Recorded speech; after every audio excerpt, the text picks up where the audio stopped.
Birinci bölümde yani başlayarsın. Geri.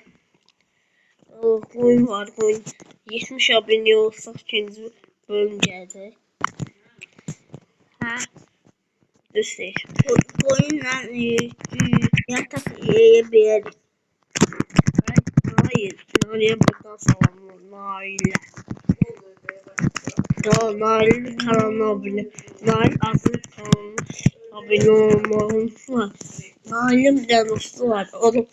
Ona da abone olun ki o koy 40 abone zat olsun. Çünkü o da ikisi de bizim yüreğimizdir.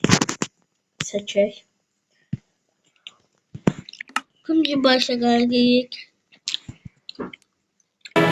Dekabr McDonald'sda yeni il əhvalı ilə gəlir. 31 gün ərzində fərqli sürprizlər. Vallahi reklam bağladı.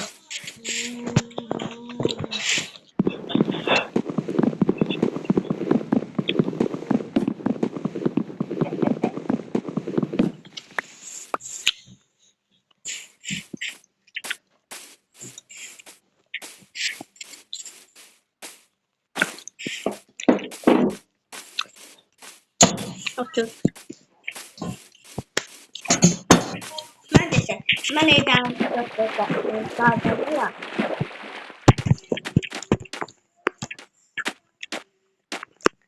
Şimdi parkı burada isterdim. Ne bileyim. Yoba kız. Ona göre 70 abone. Abone olmadı unutmayın. Gelin oyunu.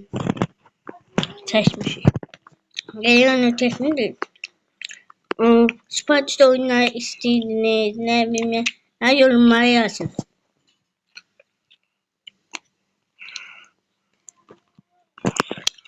Cidden Rüzvarım oydu. açıp ben. Mert'im otakla. Oh!